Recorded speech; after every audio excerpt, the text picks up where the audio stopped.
Hey there, puppy breeders and homesteaders. It's about 6 o'clock on a Thursday evening here in beautiful Live Oak.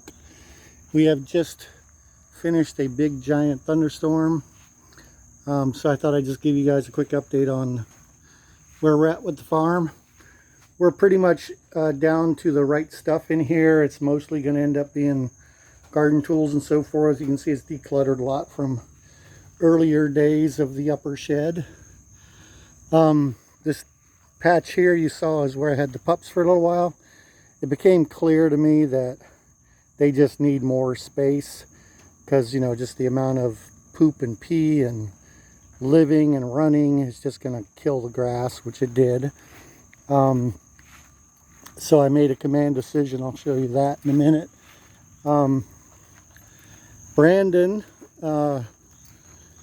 filled in burying the skirt of the garage, so you can see that came out after, you know, a few rains. That came out really good. No water penetrates the sides at present. You can see you'll get a little bit of moisture in the front, but the shed itself is high and dry. Right now there's a few things in here that are quite added willy-nilly. This is the small tractor that needs a repair, so that's why I stuck it in there. Motorcycle's jammed up in the back, but we'll organize this a little better in the coming weeks or so. Brandon and I mostly took it upon ourselves to wire up the shed. So you can see I've run the indoor-outdoor cabling along the skirt, and it's buried between the end and the power pole. I need to do some more grading here. You can see I started it. I wanted to get it high up around the power pole, which I did, but there's a low spot here and it needs to be trenched outward along that way. There's a puddle over here that you can see. So standing water, I mean, it disappears pretty quick when the rain stops, but you know, it's definitely a breeding place for mosquitoes and stuff, which is not good.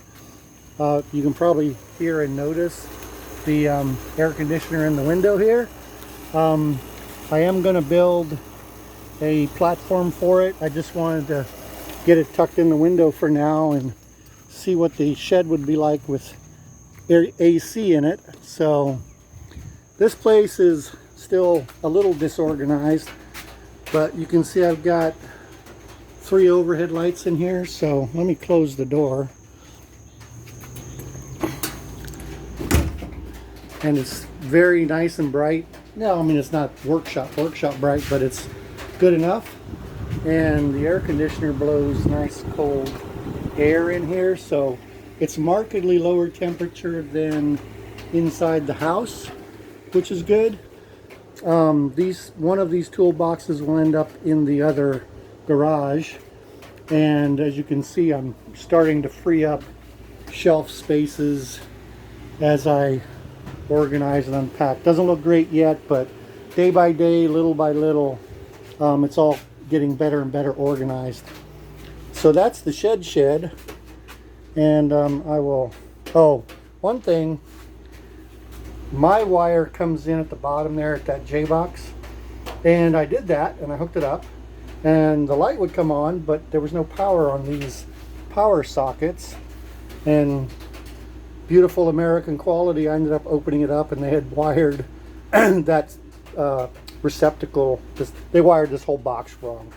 So it took me a few hours. I had to get some wire nuts and do shopping and shit like that, but I got that all figured out. So yeah, it's a lot of that stuff you don't see that needs to be done to make progress.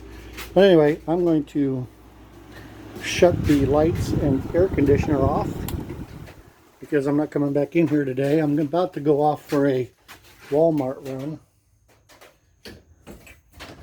and that's the darkness of the shed.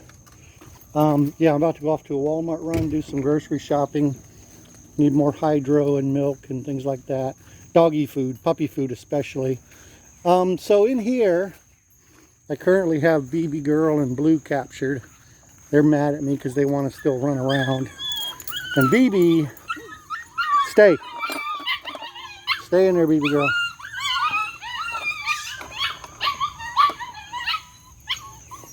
The puppies are like yippy yappers.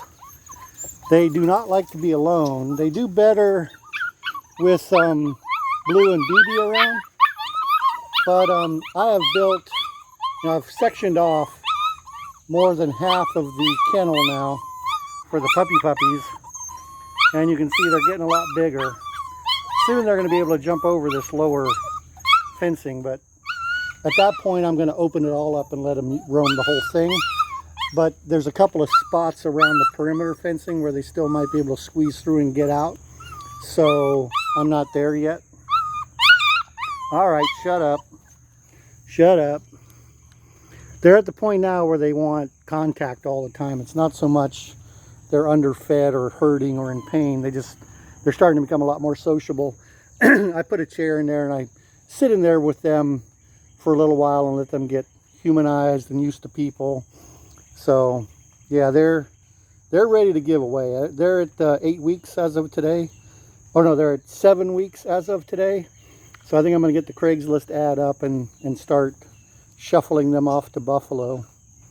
So that's the update. Blue is still completely freaked out by him. He'll stare at him, but if they get close to him, he runs away like a scaredy cat. Blue, what's that? Who are those guys? Want to come over and say hi?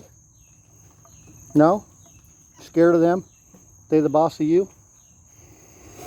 BB girl, I did all this wonderful shit, and then I did not realize, I came out here a little while ago and the puppies are all everywhere in the front over here. And I was like, are they jumping over the fence already? And then I found out they're not stupid. I had left this tiny little gap behind the kennel. And so for now I just put a piece of plywood there and some stakes and blocked that exit. So I threw a bunch of toys in there so they can start. See the one playing with the green one over there? That's the one I'm thinking of keeping. He's always curious. The one he's going up with right now is the big one. He's the alpha dog. He's the big bully. But I think I named him temporarily Spot, but he might be a Freckles. He's got tricolor. He's definitely got Blue's freckles on his chest and stuff and nose. He might be one that I keep of all of them. But I also love the looks of the tan and white one. But I'm not going to end up with 4 dogs. That's crazy. But we'll see. We'll see what kind of offers I get for them. And that's life here on, beautiful Lazy Pines Ranch. BB girl, you got to get away from the gate. I know you want to go outside, but you can't. Stay. You stay. This is getting to be a little bit of a longer video than I wanted, but I wanted to show you guys progress inside the house as well as outside, because now we got enough storage. I was able to get rid of some shit. And I still have the carpet runners down until I get some sort of gravel out front, because we track a lot of sand and dirt in. But the living room hasn't changed much. It's just a little more presentable, but all the junk that I've been accumulating behind the couch is gone. With the kennel gone, I now have the kitchen or the dining table pretty much where I want it to be. I'll end up putting some frames or something up. The microwave cart's back against the window. I've cleared off all the countertops from all the tools that were stored in here. There's just a few nuts and bolts and bags of hardware over there. The butcher block, and so yeah, the house now, except the master bedroom, it's pretty much organized. I won't show you the master bedroom because it's still quite the disaster zone. Still organizing clothes and a lot of electronics and wiring and shit like that. So that's the update from beautiful Live Oak. We'll talk to y'all later.